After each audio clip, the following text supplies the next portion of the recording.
Okay, so everybody, you guys are on the way to Lighthaven. And the tram, it's rickety. It's not that rickety, but it's going. That's what it sounds like. And yeah, you guys have just had a very maybe heavy conversation with a white tiger folk. And what's on everyone's mind? What's everyone doing on this journey? It'll be about 2 days of travel from Roulette to Lighthaven. So give me the gist. What's up? How big is this tram? Is it like a train or is it like a tram, like a tiny? How many cars? So two cars. Okay. And one of them is the one that like pulls it, the engine. That would be the official word for it. Okay. And one of them is It's the anti-caboose. Yeah, the anti-caboose. And then the one that you're in, the transport car. Cool. And I mentioned it before, but there are like 2 other small groups of people in the car with you guys. So you're the third group essentially. There's enough room for all of you guys to sort of sit in your own little cliques, basically. There are not there's no chairs. It's not like it's not a passenger car. It's a transport car. Yeah, right. I remember that.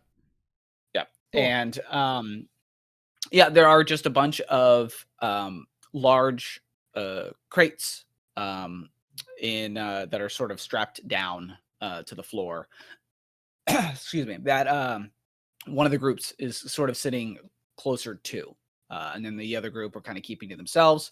The one group consists of 2 kobolds and a sort of shorter, maybe like dwarf or goblin or some mix thereof.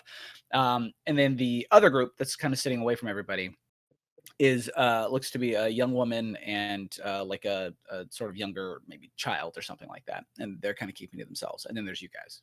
So Great. Mhm. I'm just relaxing. I feel like I had that conversation with Roz, like at the end, just appreciating that she has a level head and all of that. So I'm good to nap. I'm old. Nap time is important. So I'm gonna like old, just find a little spot on but the pretty floor. old, but pretty hot. Apparently, I I've seen some of the freaking art. guess so. I was like, God damn, why is he so handsome? When you send me references like Zac Efron and Timothée Chalamet and actress from Final Fantasy, brother, I don't know what you It was expected mostly besides the a Final hot Fantasy tamale. one that really was the Like, damn, smoking. Yeah. Saying. Oh, But so all it's gonna fine. take, all it'll Turns take out. is an ugly keyword, and then all of a sudden he's ruined. Was it Yo, Zac Efron true. from the Iron Claw? No, I I can don't. ugly I that guy actually up don't so think it was Zac fast. Efron. It was like Timothée Chalamet was more Oh, like mixed no. with like. Okay. Okay. Maybe it was Zac. Maybe It it was He was Zac Efron. probably Whoever Zac it is, Efron. whatever the mix of Zac people, Efron. he's like. It's in the document. Zac Efron's in the document. Yeah, Specifically, less Nice, good Zac job. Efron, more Timothée Chalamet. But yes, Oh, I you can't wait just to see listed a this. bunch of pretty people. Yeah, and then yeah, you were it's like, you yeah, can't like go this. So, anyways, he's gonna take his sexy silver fox self and Mhm, take a nap. Take a nap. Beauty. Okay. If I could ask an immersion-breaking question for a moment, but the hell with it, we'll do it live. Why is Mhm. Jason's internet trash compared to Doug's when they're 15 feet from each other?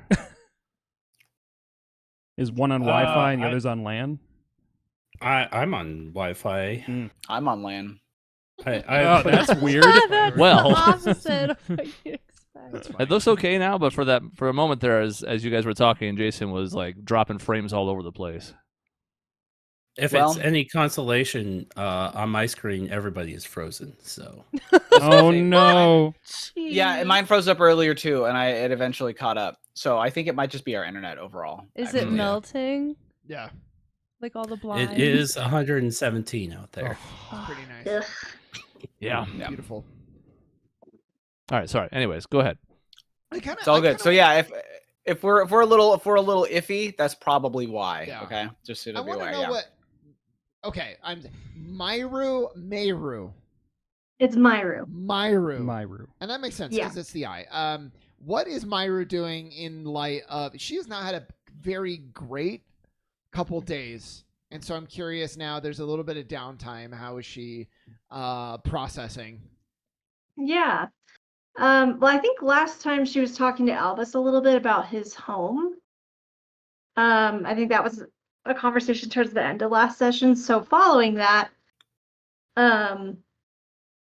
she'd probably just keep to herself. There are windows on this tram, right?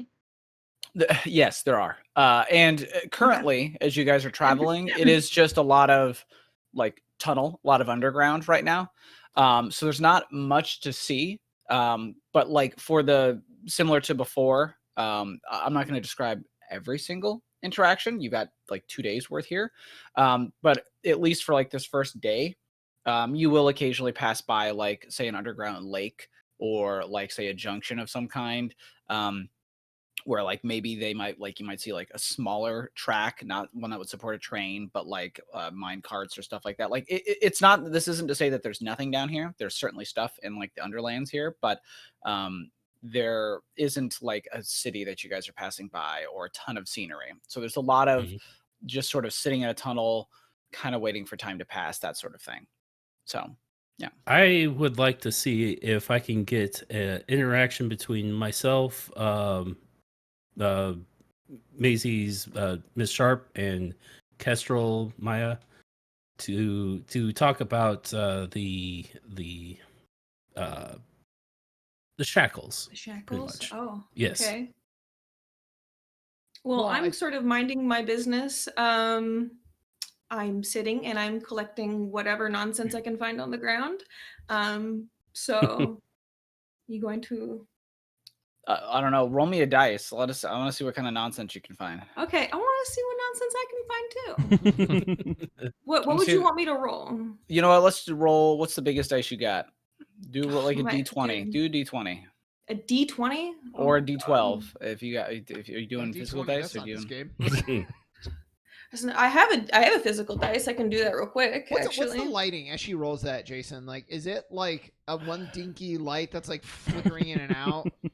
Because we're like... there is some. There are some sort of dim kind of kind of orange chem lights in here. It's almost like like when people kind of keep the lights on when like the airplane, like it's kind of night. Yeah. Everyone kind of puts some of their lights on. It's kind of like that's kind of the vibe, Okay. essentially. Yeah.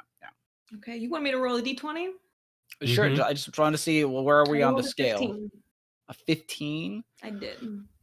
Oh, interesting. I Okay. think You find a map to Atlantis. Oh my Maya, god! you rolled the dice. It sounded like your desk collapsed. Yeah. It's just very resonant. Yeah. Okay. Well, you find what appears to be some sort of like emergency like toolbox or whatever on one of the walls. So if you kind of take it down and look at it, it's got like I don't think these are things that you've ever seen before. It's like a strange stick with then like some sort of metal piece on it. One of them is like kind of flat, and the other one's kind of got like little forks on it a little bit. And then there's another one that's like a little pointy bit. Maybe it's like almost like a little like a spear tip on the one end, but there's like two of them, and one of them is sort of shaped, with like a bit of a cross on it, and the other one's very like flat. It's so there's a lot of like little weird little things for you to mess with. Yeah. Okay, dude, I'm gonna pocket that if you don't mind. Yeah, multi-tool. Great. Yeah, You use cool. I don't know how to use it. I don't know what it is. that. No, Cool like looking, though. we like maybe at some point you're gonna come in the clutch because you have the tool. Oh, okay. You have I a see. yes. You have a. I got you the have one a- thing. Yeah, the multi-tool. Mm-hmm. A drive screwer. So Gunoff, you were gathering folk. So I'm just sitting here doodling along some designs for effectively a like it would be like a jewelry, like a bracelet or something along those lines. And I'm constantly kind of looking at Kestrel's shackles, pretty much. It's kind of like, okay, we got 6 stones. And Miss Sharp, Yes. Could you come with me? I wanna see if we can figure out what the things that's on Kestrel's shackles are. I'd like to see if we can get something that doesn't look so violent and maybe looks a little pretty. Sure. Yeah, I agree with that. And especially since she keeps them on all the time. Yeah. Let's Mhm. let's look at And yeah, since you know a lot more about stones than I was just like maybe you would know a thing or two about what the gems are. How do I figure it out? Or do I just well, know? it sounds like well, that's just that is a bit of a trick question. Normally, it would be like if you wanted to like study something, you sort of do an insight plus insight. I'll tell you what, do an insight plus insight, and we'll give you a +2 because you should know almost anything about crystals to some degree. That's like one of your specialties. Do they want to look at them or touch them at all? We've already looked at it. I'm just kidding. Oh, okay. No. Do you guys want to? You so- have had time to look at them before. Do you want to like bring Kestrel over? And, yes, and yes, do it? absolutely. Okay. Okay. So I come over and I'm sitting between you guys with my little hands out, you know. showing ya. You're trying to hide the thing that you found. I got my thing in my back pocket. You can't see it. Yo, you got a back pocket? Okay. I got new Keslavian clothes, recall? That's true. That's true. How many Mhm. pockets do you have on your Keslavian clothes? Dude, I'm all pockets, basically. All pockets. That's true. They are a pragmatic people. There will Yeah. be plenty of pockets. Okay. So I hold them out. So I rolled a 17, and then do I add 2? So 19? Okay. Wait, did you roll? okay. Impressive Insight roll. plus insight, right? Yes. Insight plus insight. Oh, Yeah. nice.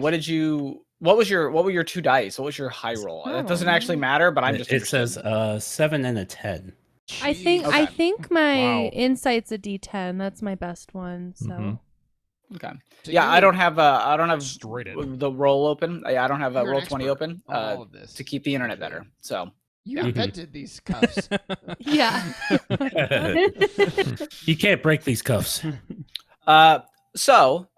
it given your expertise with all kinds of like ley lines, geomantic crystals, the way that this is your what do you call it, your field. So it's very obvious that what you're looking at has very little to do with your field. That is maybe that sounds a little obvious. I'm confident I don't know shit. You are, however, confident that you know what this is up to a certain point, which is to say that these are not sort of elementally attuned crystals. There are many different kinds of sort of crystals that can be elementally attuned. So they can happen naturally. That's basically what you guys saw around all the grubs and things like that.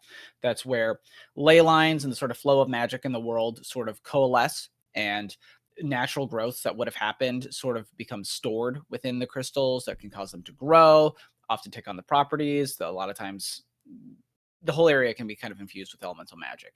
That tends to be your area of expertise.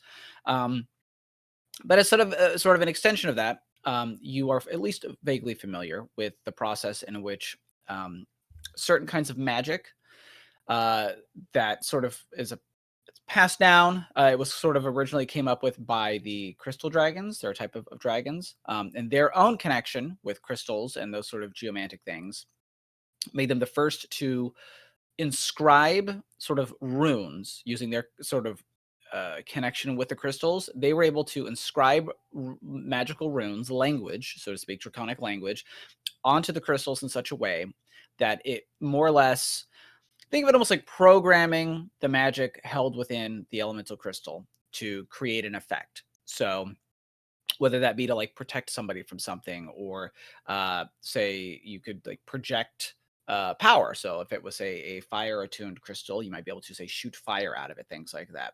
That is sort of the foundation of what eventually became like modern wizardry.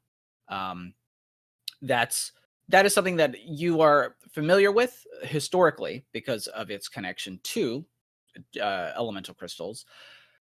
What you are looking at right now on Kestrel, however, is a variant designed by the Kirin. So Kirin crystals are, think of it like the sort of crystal dragon crystals that have etchings on them, sort of have elemental power on them, only these crystals do not draw power from the sort of elemental ley lines or the energy innate on the world itself. Kirin crystals draw power from a source that you're not privy to, no one is privy to, and people have certainly been trying to figure it out. Best anyone can tell, it is an otherworldly source or some other kind of something. And the detail at which they do it, think of it like instead of it just writing runes on a crystal, think of it as like a nano etching of language, sort of laced within the crystal itself. Almost like the difference between a calculator and like a modern computer. There is a degree of language and writing within Kirin crystals that can almost verge on intelligent to a degree. They are incredibly capable and like adaptable in a way that most modern magic and crystals are not. It's simply a matter of scale and where they draw their power from and whatnot. So looking at these crystals, these are not something that like you could easily tamper with. In fact, most Kirin technology is designed in such a way to not be tampered with or to resist being tampered with. Yeah, you rolled really high. So Can't you tamper. So I can. I've convinced Are a them. Kirin. Yeah. you are, yeah, there it is. I would say that given you can probably piece together some semblance of maybe what they're designed to do, so to speak, in so much as they appear to interact with or affect their, how do I put this? They're like suppressors in a way. They are not dissimilar from, say, like maybe a Kirin crystal that you might have seen in the past that is designed to say like hold someone in place, or like it is designed to sort of react and restrain in a way. However, the means at which these seem to work obviously don't seem to be holding Kestrel in place. She's moving just fine. None of that is anything of the sort. So if you had to guess, it is containing or restraining or modifying or adapting some element of her that is not physical. So it might be like emotional or spiritual or something of the sort. And given the way that it's sort of designed, both between the cuffs and the crystal, you're going to probably hazard a guess that physical contact with her is a necessary requirement for their function. It is not something that can be done sort of remotely, in the same way that like I was mentioning earlier, you might be able to shoot a fireball out of it. That is not how these work. They are designed to make contact with the subject and to apply their effect, more or less. Yeah. Is that any other questions? You rolled really high, so I guess I might have misheard you, but essentially for like these specific ones to function, they have to be physically touching the subject. Is that what you said? yes. That's what you meant. Okay. Yes. Yes. Do you think it has to be because they seem to like inject themselves into her wrist? Right. Do you think it has to like go into her wrist, or can it just Kestrel, I mean, you would know too a little bit, I'm sure, but can you just hold it to your wrist or to yourself? I know shackles need to make contact with my flesh. Is Okay. Oh, okay. important.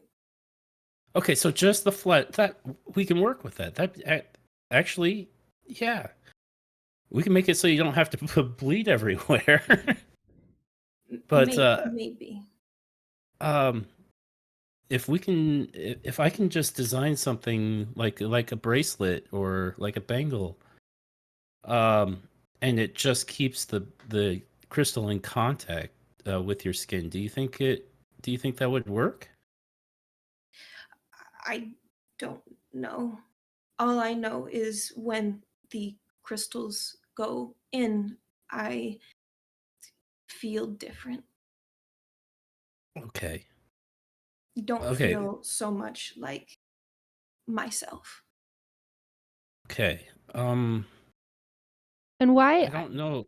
why Go does ahead. she why do you have to keep wearing them? I guess is my biggest question. And these are people who I have developed some trust with now. I say, they are choice that I make, Okay. and it is a good one. My family have certain connections to our flesh, hunger, terror, anger, succor. When I am connected to my instincts, I am more me. But Rachel showed me I can be different. I can speak, I can play and learn, and I can not only be instinct. I like to be this way, but the instincts are strong and anger is stronger. So sometimes the instinct takes over me. These, I gestured my shackles, help me choose. You understand? Yeah, thank I- you. Mhm. And then a follow-up question on just like the logistics of the bracelets that Gunnolf is going to try to create. Do you by chance know like do the crystals actually need to be in contact with your blood, or is it just your skin? Because I'm just trying to piece together why they stab you. I think so. Okay. Strongest connection to my flesh. Okay. But Okay. I don't know much about many things, actually. I'll see what I can do. I'd like you to not hurt. And it seems like, especially if it's stabbing you, to be not instinct. I'd like to see if I can make it not hurt, and maybe we work on one at a time, and to see how well it works. But I don't know if we can come across crystals quite like these, but we might have to break the shackles. That makes me a little nervous. Mhm. But I say, can experiment with things. Kestra Yeah. done lots of experiment before. I know. Okay. Perfect. That's great. Yeah. Let's see if we can. We'll see if we can make something that you like. Okay. That's so nice. You That say is in your nice. sleep. No, Yeah, I was gonna say, yeah, Steve's just rolling around. Steve's just like, that's so nice. That's really nice. Having a good dream over there, eh, Steve? Yeah. Rosalind, Albus, what are you guys up to while they're over there conspiring? Conspiring. Jeez. Such a negative way to put it. Yeah.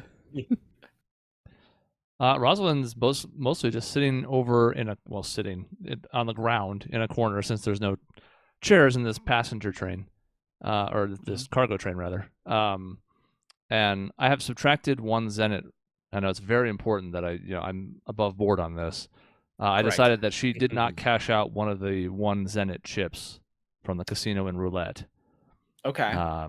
Because do you of the want to make it bond. higher just so that you can start stacking them a No, bunch just of the one. times? Okay. She's gonna. okay. I can't do the finger trick, but the one where you sort of like trickle it down. That was gonna be my question. Is that what you're doing? Yeah, that's what she's doing with the chip from Okay. roulette. Since it made such a favorable impression on her, she now has 1 less Zenit because she did not cash in that last chip.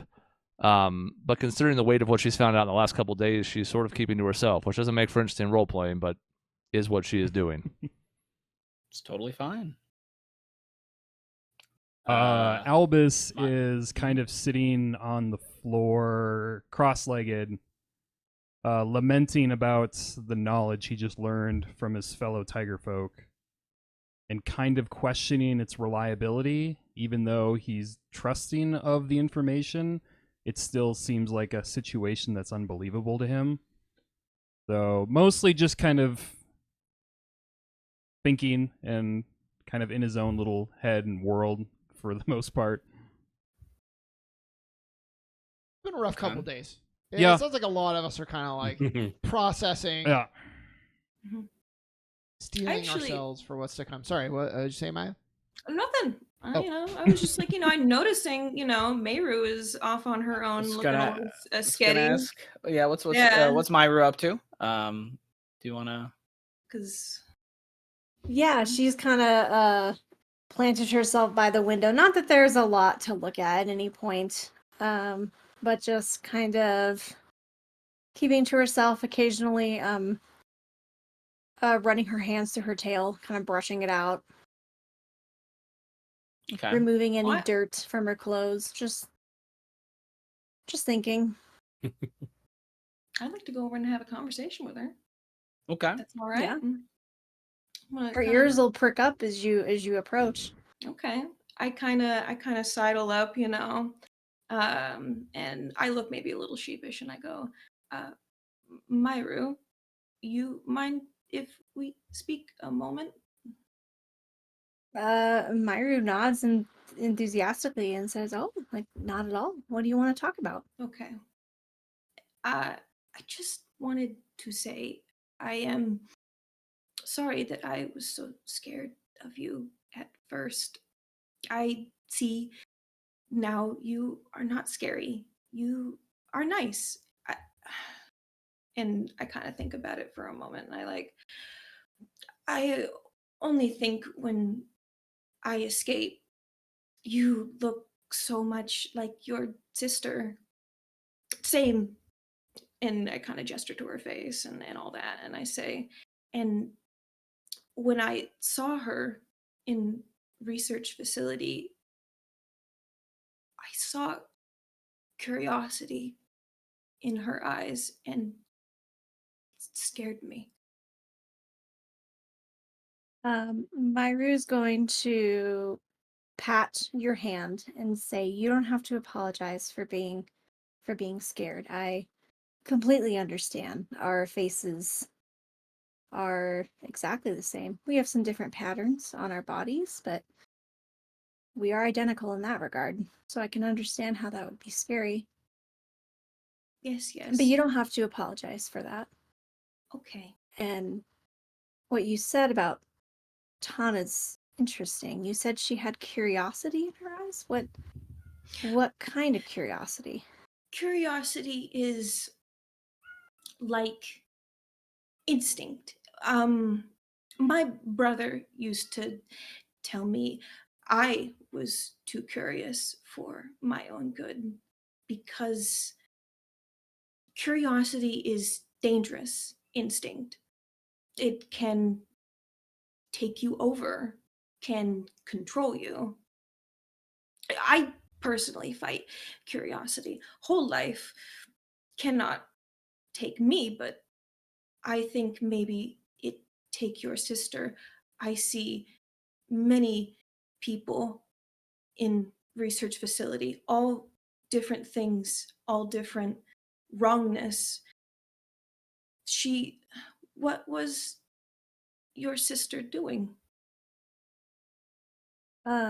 Myra nods and says, well, where I'm from on our islands, we have inherited what we call the Blue Flames. It's a special power that my bloodline has, and it skipped a couple generations, but my sister and I inherited this power once again, and she, as we do, those of us who have the Blue Flames, we leave on a quest to master it and see the beauty in the world and then come back and share what we've learned.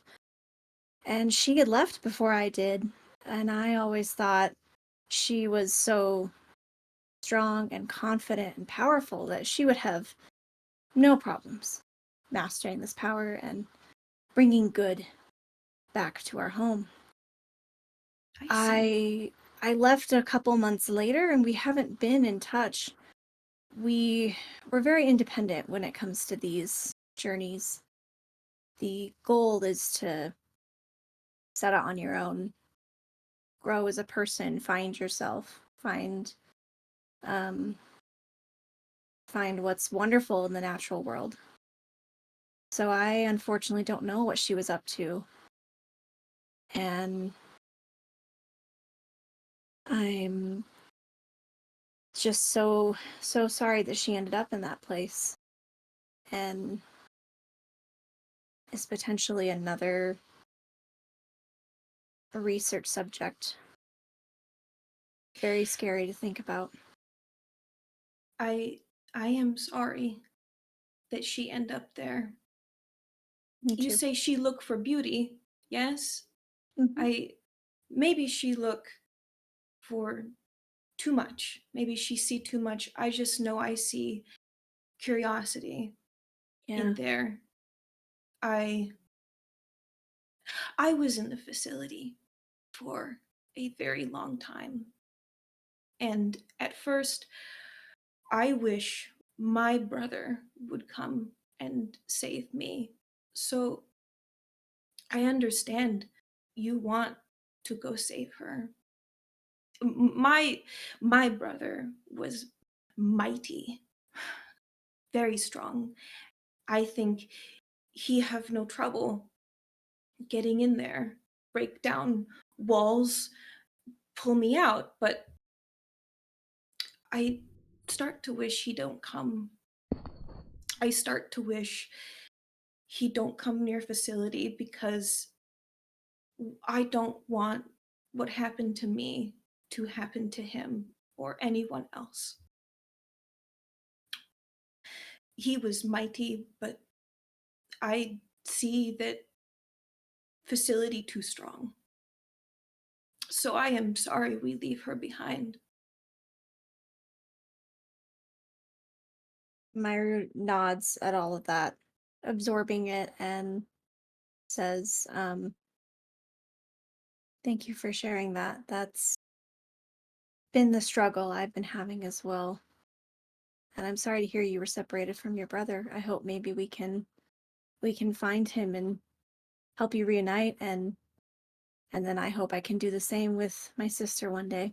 And that maybe together we can go on this quest. Maybe it wasn't such a good idea to go out alone.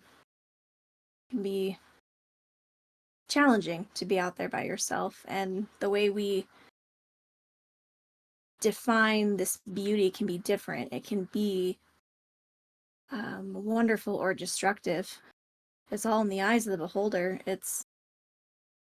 And maybe she did go down a path that she couldn't come back from, and I'm sad I wasn't there to help her, but I just hope maybe one day I can. And whether that's whatever path that takes, whatever that looks like, I just hope we can find it. I hope so too. I am glad I have all you because I think sometimes I think of Rachel. I think of my grove, my family, my brother, and I think we have people chasing us. And I don't want to bring what follow us back to them. So I think for now is good that we help each other as best we can. Myra nods and says, I'm glad I've joined you all too. I'm glad that I don't have to do this alone. That I have you all here to support, and that I can support all of you too. It's been nice. I mean, after traveling alone for a few months, it's a nice change of pace. I agree. Jason, what do I need to roll to see if I overhear this conversation? While you're napping? While you're asleep? It's like selective nap. It's cat napping. You know? Selective nap. Eyes are You're just wide open. drifting in and out. Yeah. It's like when Grandpa has the TV remote, and all of a sudden you can tell he's not paying attention anymore. But then I was watching that. Yeah, what are you doing changing that? Hood, Yeah. like over your eyes so that it looks like you're napping, but in actuality, Yeah. I have some I mean, he's Normally- already listened to our other conversation. Normally it would be like an insight and like a dex, but I'm gonna say that you're actually trying to not nap because you're old, so make it like an insight and a willpower. Okay. Insight and willpower is right here. Submit. Ooh. Ooh. What'd you get? I don't. I rolled it. I don't know where the result You have is. to go to the chat He on has- Roll20. He has yeah. Oh, a gotcha. 8. a 2 and a 6 for a total of 8. Nice Total job. of 8. Mm.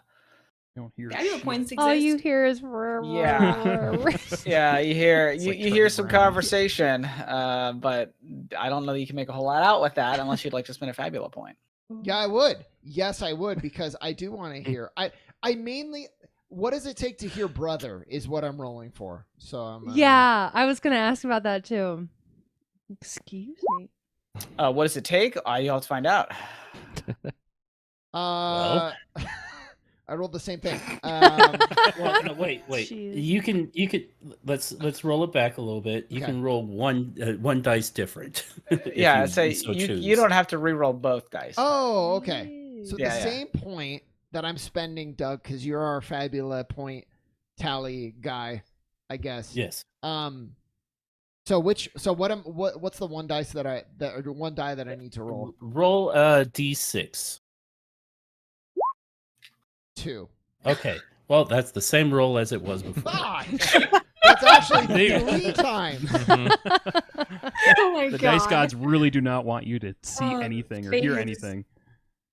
Can you spend it again, or does each thing only I have think one? it's How a many one points do time you thing. have? One Okay. time. It's a have one-time I have thing. one left. I had 2 Fabula Okay. points. Now, this is like a retrospective thing, but Fabula points can be used for things that are not just like a reroll. You can like invoke, remember, your bonds and your traits, right? So if you had a bond with like Kestrel or Myru, you could have added the bond strength to the check instead of rerolling the dice. So sometimes you may want to factor that in, because if you're just going to roll, the average of the D6 is not a ton higher than what you rolled, you may want to consider that going forward. Does that make sense? And that's good to know, because I had forgotten. In this case, I only have it with Albus and Gunnulf, so I couldn't Okay. have invoked it. But well, okay. I know And- they're talking at least. And you can technically use them also to rewrite minor story details. Now, this one, because it involves other players, may not be quite the same, but keep that in mind as well. It isn't just for role-related things. They can also be for plot. I suppose if you wanted to, instead of making the check, you could have simply asked, "Hey, I'd like to spend a Fabula point to have overheard maybe this one word or whatever." And Okay. if both of the players agreed to that, I would be willing to let that slide, Do because you- that's a story moment. In fact, you can spend a Fabula point to like alter an existing element, or like add an element to the story, or like what's the other one? What is it? Just I would use a like to skill? spend a point to have Kestrel not have a brother. No! Okay, no, you can't do that. No! No, if it's okay with Myra and Kestrel, unless they're trying to keep their voices down or whatever, I would love to hear just because I want to inquire more. Really, basically. Okay. I'm Yeah, cool. it's fine. So so you guys are talking and having So a great was that? conversation. Are we saying that's 2 points or 1 point?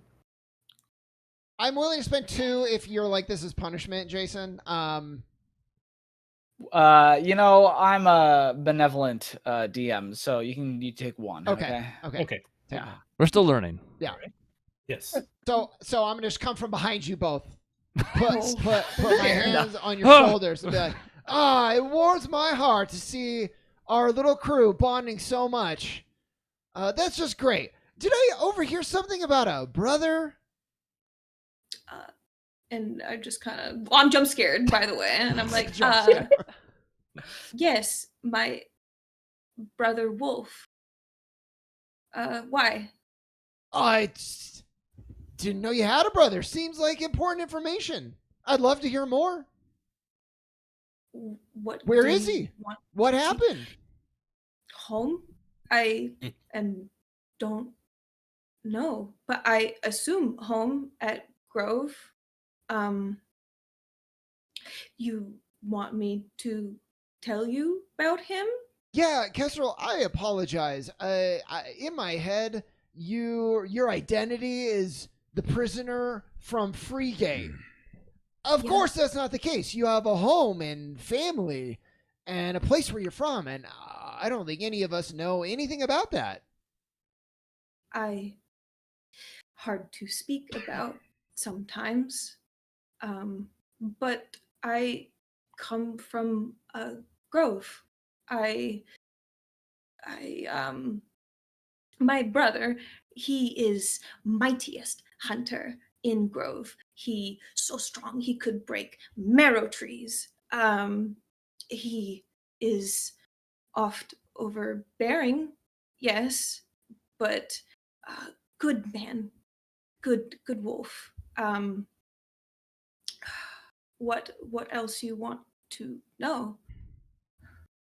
Well, I mean, I don't want to make you talk about anything that's tough for you to recall, to remember. I don't want it to be painful for you, but what happened? Where is he now? What about the rest of your family?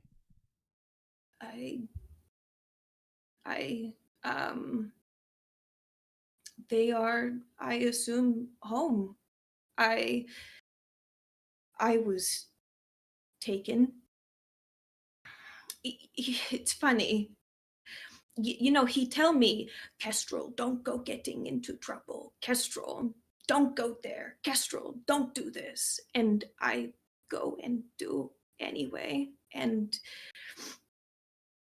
I think maybe I look too much, do too much, and he could not get me this time. I was outside of the grove. I was trying to save some like sharp, the metal and the ghosty. I don't actually, probably not ghost, you know, but like her, try to save them from the creatures outside the by the wall, and they take me.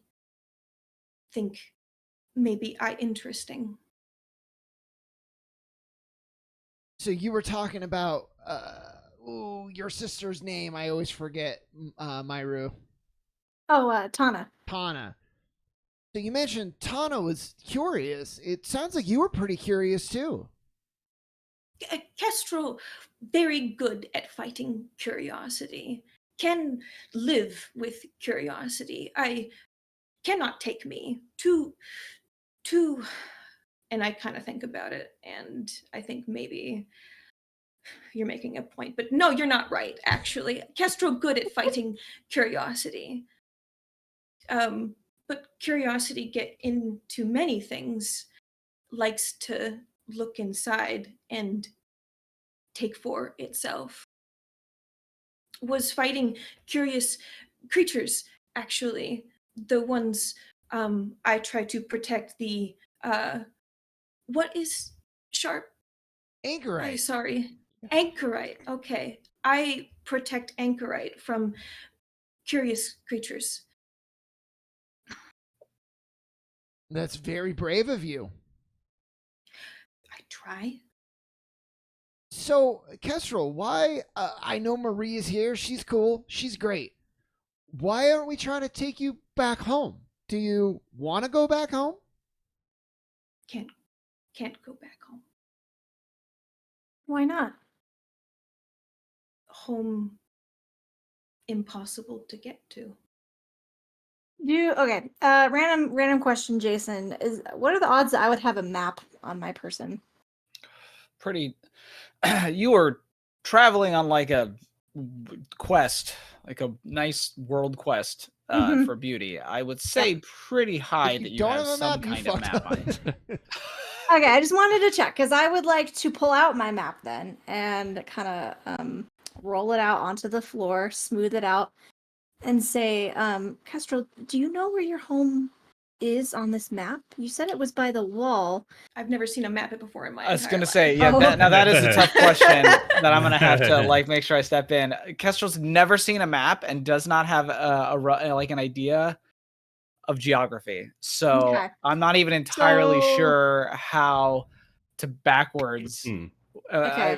I don't know. That's tough. I'll start backwards and be like, this is my home island, and then I came here, and then I went blah blah blah, and kind of like start pointing out some stuff, and like, this is where we are right now, and this is where we're going, as a helpful context. But yeah, I might have to get somebody else to look at this map and be like, okay, if her home is by the wall, can we narrow down where that grove is? On the map, you should probably be able to see two groves. I don't know if it's similar to the map that I sent in chat. Or no. Yeah, I mean, in theory, so if you were to look at roulette and where Freegate is and the wall, there are technically technically two. So the main grove that is near the wall is the Sealy Court that is in the Wonderlust Woods. That's like the big forest that's is situated near the sort of ashen cordon, the wall itself. There's a section of the Wonderlust Woods that kind of butts up against the wall that's known as the Stonewood. It's named that way because they're kind of when everything was invading and the flesh creatures and whatnot, there was a lot of basilisks actually that helped defend that area, and their petrifying gaze works on flesh. So as the woods would become like sort of corrupted and stuff, they just all get turned to stone. So there's a section of that that's sort of not alive anymore. But that is technically the closest like forest. There is technically another forest that exists on the other side of the Ashen Cordon. It's called the Crawling Woods. It's sort of the part that wasn't petrified by the basilisks in a way. But it's very like it's very dangerous. But it's sort of like an ecosystem of fleshy trees and, like the name implies, crawling woods. They're the sort of things that would like eat and attack people. But they are more of an ecosystem than some of the other areas within the Ashen Cordon, which is part of kind of why Freegate as a research facility was situated near it.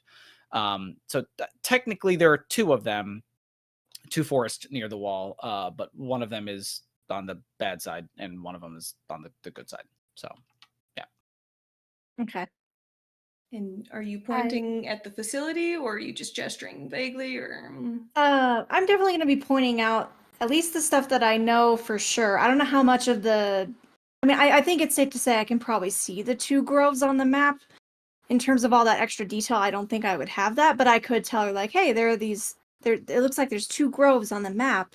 One of these could be your home. What? And while you're doing that, Kayla, I would say, like, kind of softly, like, Kestrel, why is it impossible? And I look at the map, and I look at you, and I say, please don't take me back. Okay. And I point at the one on the inside of the wall. That is my grove. Okay. Hmm. So, Jason, that's inside the Mhm. quarantine zone, right? That is inside the Gotcha. Ashen Cordon. Yes. Myru just says, I'm so sorry, Kestrel. And then just carefully rolls up the map and puts it away. Promise I'm not dangerous. I swear. We don't think you're You don't have to dangerous. apologize. Do Yeah. you Okay. know if your family got out of the grove? No, they lived there a whole life. They many generations since the star fell from the sky. My grandfather tells the story of when the star fell and the trees turned to flesh. Not good storyteller anymore, but I know. We've been there the whole time. Well, if you ever want to find your family or go home, you'll let us know, right?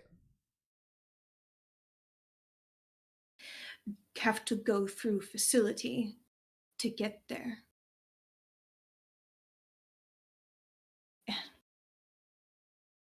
I do not think it is possible. Not now. Well, we'll see what we can learn in Lighthaven, and we can go from there. But nobody's gonna make you do anything you don't want to do. Okay. Deal. So where I come from, we seal a deal with a pinky promise. You I hold up link my whole hand. just this last finger, and you just link it, and then it's a sacred vow. Can't break it. What we vow on. We will never make you do something that you don't want to do. But you say the word, we'll try to find a way to get you home or find your family. Is that a deal? Okay. All right. And I hold out my pinky and I just kind of touch his pinky because I don't know what. That, you know what, that works. It's not Okay. specific. That's good enough. Okay. Thank you. Right. Means Okay. a lot. Jason, as this is happening and I'm sort of keeping to myself, I would like to Mhm. keep an eye on the other two groups on this train just to see if they're giving us any undue attention. Obviously, our group sticks out a bit, so I don't mind a few side glances. I just want to see if we're being sort of like stared at, something that was a little bit more out of the ordinary than just like piqued curiosity. Okay. That is. I don't really need to make you roll for this. One of the groups absolutely is watching you guys. Specifically, the group that has the sort of young woman and the smaller child. The child has made many glances in Steve's direction, and has even tried to sort of like pull on the side of and like whisper and talk with the younger woman. And the younger woman kind of hushes the child and is sort of like, shh, like and whatnot. And you notice that the younger woman, the older of the two, is currently it's hard to notice at first because of just the way that they're sitting and like the way that they're dressed. But you recognize that they are actually missing an arm themselves. They do not have one. They sort of are wearing like a cloak over it. But as they sort of shift and move as they're talking and stuff, you notice that they are absent a limb, and the smaller child is sort of looking and keeps staring in Steve's direction, specifically at his hand. So Hmm. you get a feeling that like he in particular is getting some undue attention. As for the other group, obviously they kind of glance your way, but they seem to be sort of talking, chattering amongst themselves. Occasionally you'll hear laughter from them and whatnot. They seem to be just going about their day, telling whatever jokes. This almost seems like just another, another Wednesday for them or whatever. It's no big deal. But yeah. So eventually she'll sort of sigh to herself and stand up and approach the mother and child. Okay. And I will say, upon getting a closer look, they are probably not mother and child. If anything, they might be sisters, however. They do have a resemblance amongst each other.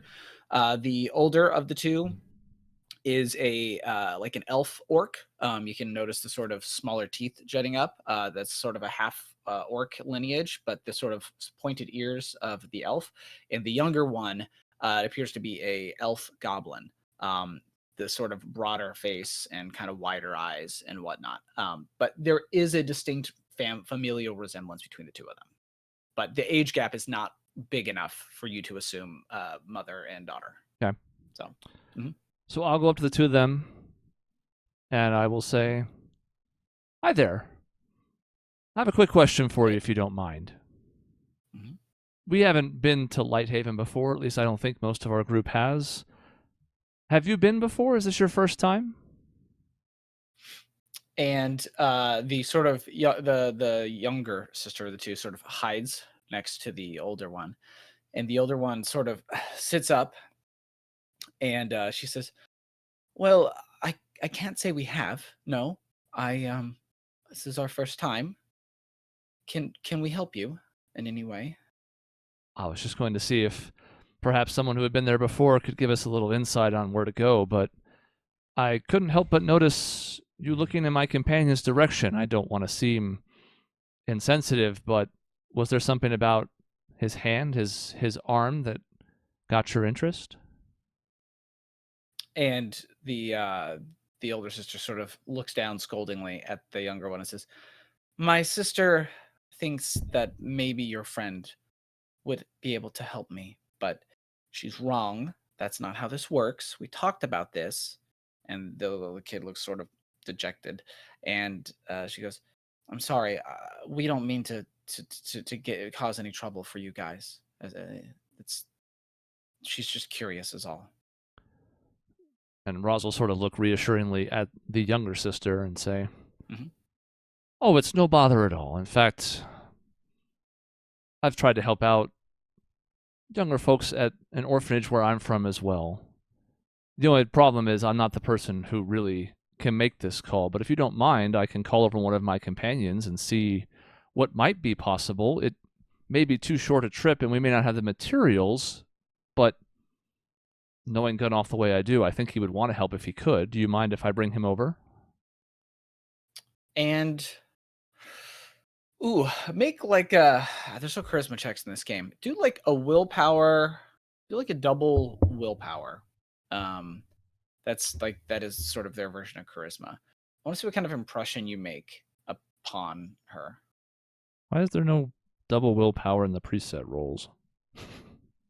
That's actually a good question. I don't know. There isn't, really? I think I can just do it manually up here, so one moment.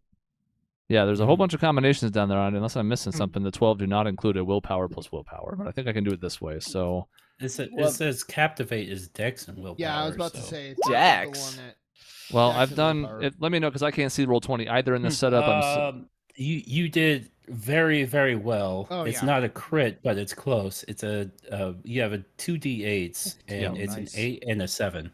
Okay. Okay. Yeah. So, yeah, the older sister kind of softens a little bit, and she goes, "I would we don't have a lot of money, but if your friend, I would appreciate it greatly." Yeah. I don't want to promise anything that we can't deliver on, but don't worry about the money aspect. We may not be able to do it either, but I'd like to at least have him come over and take a look and see what could be possible. So this is sometime after, the earlier stuff. We had the whole conversation, maybe even as the spin-off of this is happening now with, Myru and Kestrel and Steve. I will motion for Gunoff to come over.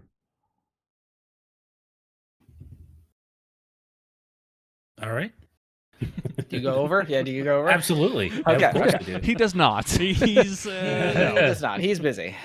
He hates orphans. Shit. he's such a nice guy, but he hates orphans. This is one blind spot. He's like, I love it. Yeah, I draw the line. He got robbed by them once, and he's never forgiven them since. Yeah, it's a blood feud. And I'll say, Gunoff, I couldn't help but notice the little one sort of sneaking a peek at Steve's hand. And I know you were able to put that together relatively quickly. We have a bit of a journey ahead of us and a lot of things to do, but is there any possibility of replicating what you did for Steve, even if on a lesser scale? I wouldn't be able to do full articulating based on how much time we have, I think. I wouldn't be able to do something that's fully articulating, but something that is definitely usable. I still have the shimmer grub carapaces that we didn't sell, so it might glow a little bit. The kid might be very interested in that. I can see what I can do. Yeah, absolutely. And as you're kind of talking about it, the older sister, she sort of introduces herself as Lessa, and the younger sister goes, "And I'm Kyrie." And you're like, "Okay." So Lessa explains that she's like, "Obviously, I would never turn down your kindness, but I work in the mines. I'm Gunoff's already measuring the child up a little bit. Unless it's like, well, I would need a fully functional arm if I were to do anything. I don't want to turn you down. It's why we're headed to Lighthaven, to find me a replacement arm. Okay, yeah. I can absolutely give a lot of I can start on the process, and based on what they have, they should be able to quickly finish it. Yeah, I can absolutely help out, and also drastically reduce the money that is required. I'm just sitting here idly anyway. I'd be more than happy to help you out. And yeah, just be clear, the older sister's the one that needs the limb, not the younger sister. Yeah. The younger. Okay, so the younger sister is perfectly fine. Perfectly fine. Other than their source of income is currently being hampered. I was under the impression the younger child was also missing an arm. So no. The younger one is fine. Then absolutely, with just one person to work on, I could absolutely, if I can't make it fully articulating in the time that we have, it will be very, very close to finished. Well, she's incredibly thankful, if that's the case. She's like, I don't know. That sounds like a lot, and I don't know that I could repay you kind folks in any way whatsoever. I don't know. I can't say no, but okay. Okay. Perfect. I with the materials that I have on hand, I do have some clockwork things, but of course these shimmer grub carapaces that I can kind of make it glow. And since you said that you work in the mines, it might actually work really well. But I'm a little worried that it might also attract attention from some monsters. So what we'll do is we'll use it for what we have now, and then I'm also a trader that I can see if I can get you set up with something that can be quickly replaced with. How intense would the glow be? Is it something that could be covered by sleeves just in the short term, or will it be intense and visible even through? It'll glow a little bit through the sleeves, but obviously much dimmer. Without it, you should be able to pretty well see what's going on. Considering that this is what we took out the enemies at the bounty, we were able to see them pretty well. So it kind of to the same effect. Lessa, if you don't mind my asking, was there a particular trader or merchant or just a place in Lighthaven where you were headed to find something like this, a new arm? And it's a good thing you rolled well. You can see that there is hesitation in her eyes as you ask, and she kind of tries to avoid your eyes. As she's like, well, we had heard rumors that there were people. There was a man that worked with me in the mines. He spoke of a group in Lighthaven who helped out, and she kind of glances at Gunnulf and then at you, manfolk like us, that were in need. That they've got some sort of fancy new anchorite tech that they're giving us, helping us, poor folk like us. I mean, like me. I guess I don't know. You guys seem to be doing pretty well. We're surviving, A if little nothing bit else. Just a little bit of concern about where they source this anchorite tech. But I mean, helping people is helping people. Would you No, I'm perhaps sure be they do willing it to for- provide a name, a location? I think it might be useful for Gunnulf to be able to see it for himself. Maybe there is something new he can pick up along the way. You could consider that as the only payment required for his services. And you can see she sort of thinks about it a little bit. Kind of looks down at Kyrie. There's definitely some element of like, she feels like maybe she's stepping into some areas that there's hesitation. She goes, I suppose that's a small price to pay. You guys, you have been very kind, especially if you can help me.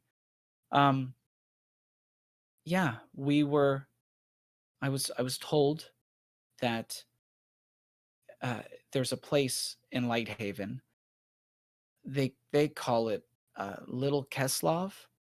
It's a small area of the city. I think lots of anchorites, lots of people like you. She says to you, Rosalind, and your friend over there. And she kind of nods towards Sharp. I was told that if I asked around, they would point me in the right direction. I appreciate the help. Gunnulf, I don't mean to put you on the spot, but are you all right with working on this for the rest of our journey to our destination? I would think of nothing else better to do. Like how we're getting a Wonka situation where like the merchants in the town are gonna start hating Gunnulf for offering these services for free. You're ruining our business. That'll be something to keep an eye on. This little Keslov. Mm-hmm. Chris, was that everything, Rosalind? And Essentially, okay. she would just explain to Lessa, he may need to come over for other measurements and just to check in periodically, but if you need anything, let him know. He's always very happy to help. She's very thankful. And if you need an assistant, Kyrie is more than willing to help you, Gunnulf. Absolutely, that would help out a lot, I bet. Mm-hmm. Yeah, if you need someone to hold tools or anything of the sort. Yeah. Well, oh man, if only we had a toolbox or anything Oh on. man. It's missing something. I wonder why. You would think a train like this would have one. It's the weirdest thing. A tool with multiple. I really need that pieces. multi-tool. Where is it? But no, that's essentially it. She would, after making those arrangements and just making sure that they were taken care of, she would go back to sitting in the corner, and she's not trying to see unapproachable. Like Roz is just sort of in her own head. Okay. So, were you gonna? I had a thing. No. We could probably spend the whole Go for it. episode in the train, multiple episodes. So you That's- need to cut us off. I understand. Just But- keep it's that's fine. That's fine. Okay. Keep going. What do you got? So I would see Peter. I would see Albus being preoccupied, and I would walk up to him and be like, "What's a guy got to do to get a bite to eat on this train?"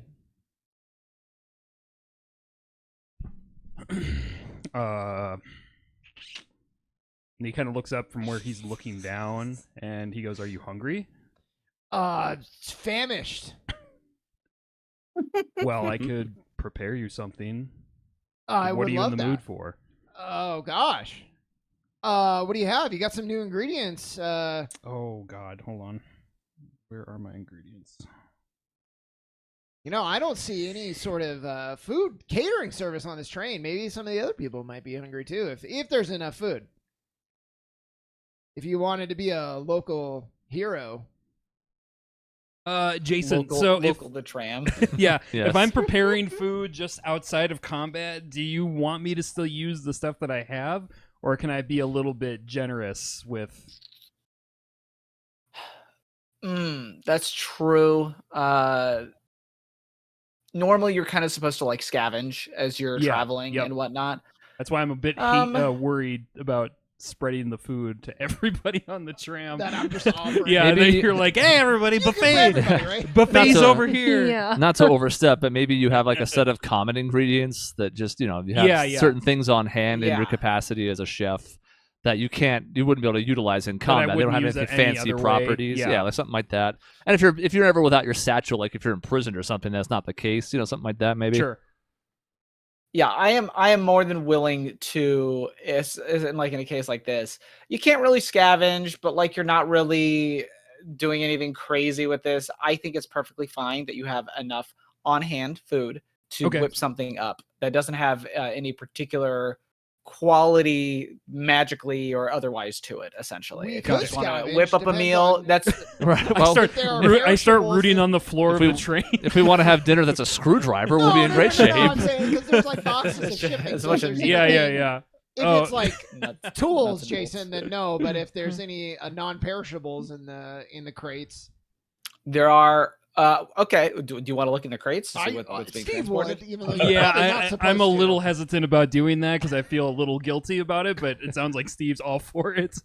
So I will say that as soon as you approach the crates, the three other people that are in the car, they definitely like watch you, and it's like you're kind of like, what's going on? You're looking at it. One of them sort of stands up.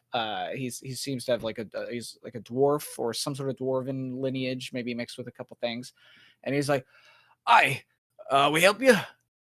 Oh, just seeing if there's maybe a little extra food in some of these crates. We got some hungry folk around here. And one of the kobolds just is just like, and the other, and he's like, no, there's no food here. This here is, and he gives it a bit of a pat just right on the side of the crate. He goes, this here's Quick Forge. It's finest material. It's a nice liquid. You pour it on metal, bam, superheats it. Good stuff. Useful if you're making things. We're making sure it gets to Lighthaven just fine. Can I overhear that? Sure. Yeah, he's not hiding it. He's rather proud. Oh, Yeah, sounds great. You can't eat it, but it sounds pretty useful. and he gives it a chuckle, and one of the kobolds behind him gives out another laugh, and he goes, "Ha! No. You wouldn't want to eat it. It'd give you the runs like you wouldn't believe." I like this guy. in the sense that it would melt your intestines and they would come flowing out of you. Yeah, exactly. Well, and he goes, if you mention that or make that joke, he goes, no, you could drink it. It just give you the crazy shits. It only works on metal. Well, so then I guess I would. Well, Gunoff, you asked if you heard anything. Do you want to say anything, or is that just to tuck it away? That would absolutely pique his interest because he is interested in forging here in a little bit. Spoilers for the rest of you. That he's like, oh my god, that's I've heard of this actually.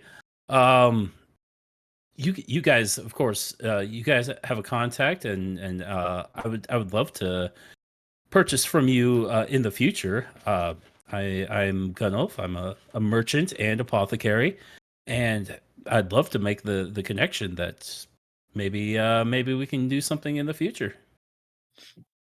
And he sort of is like, I suppose we could do something of it.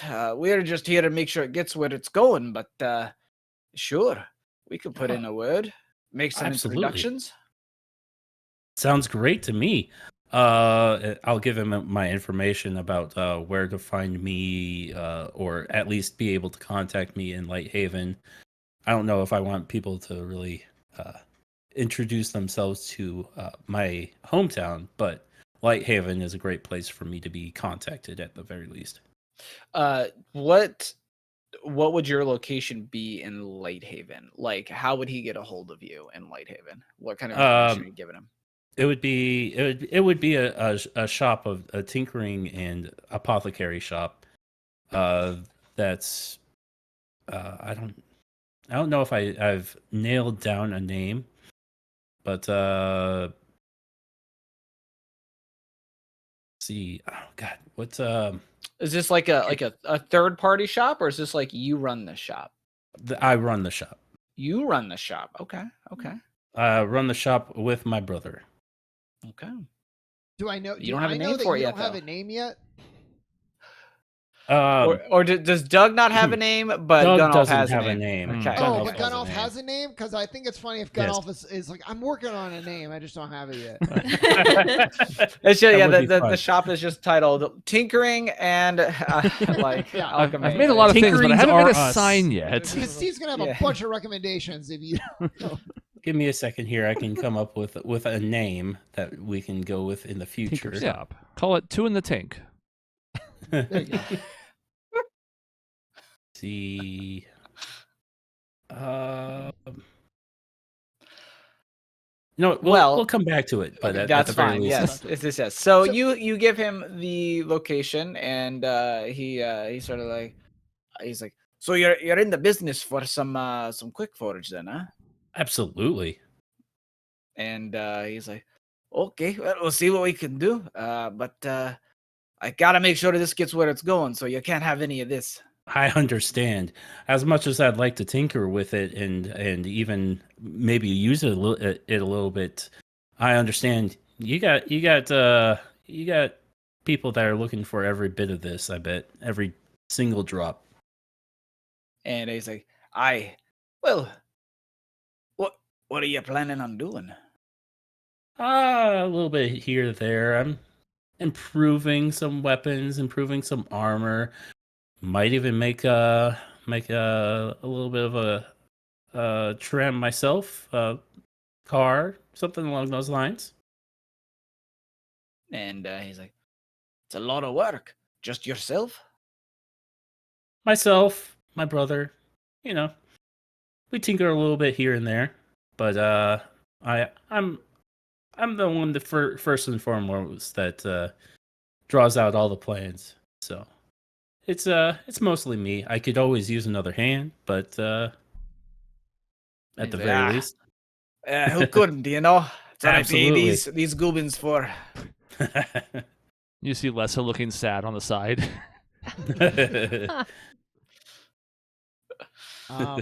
Okay. So I will go back to Albus and say that's liquid metal, so not gonna be able to use that. But I'm willing to help. if there's some ingredients you got, I can chop.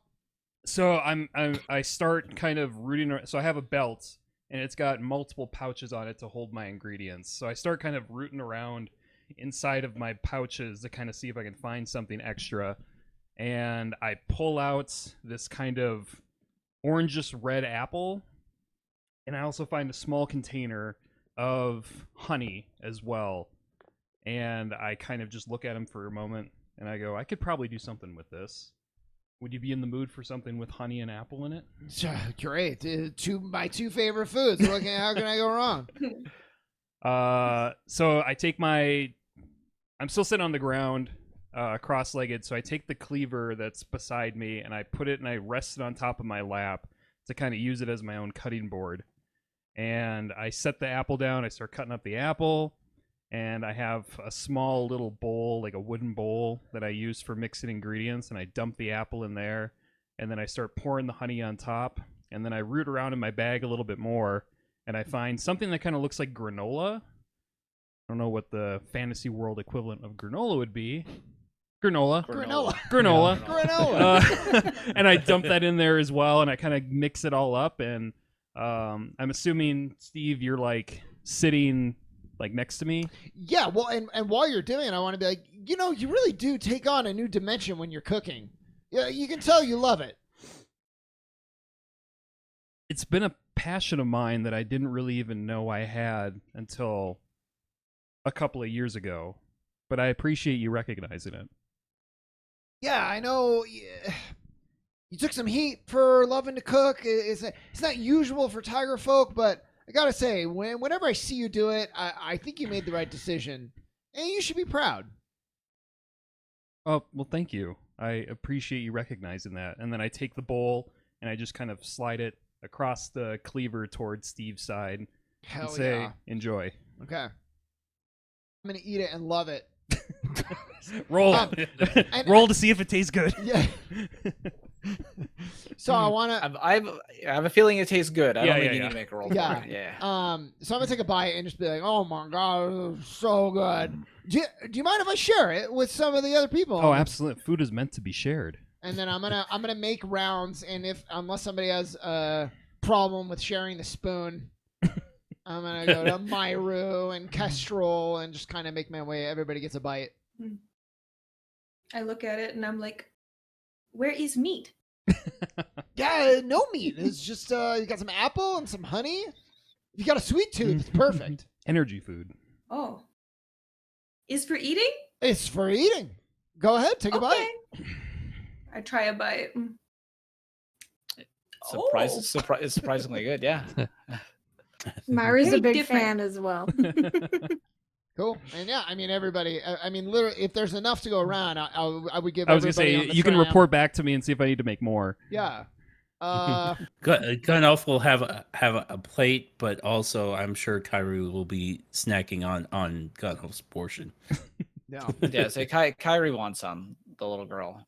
Yeah. She's that's great. eyeballing. I mean, we're this- friends with these everybody sweets on the you're tram handing now. out. Right. The kobolds and the armless people. So, yeah, it's great.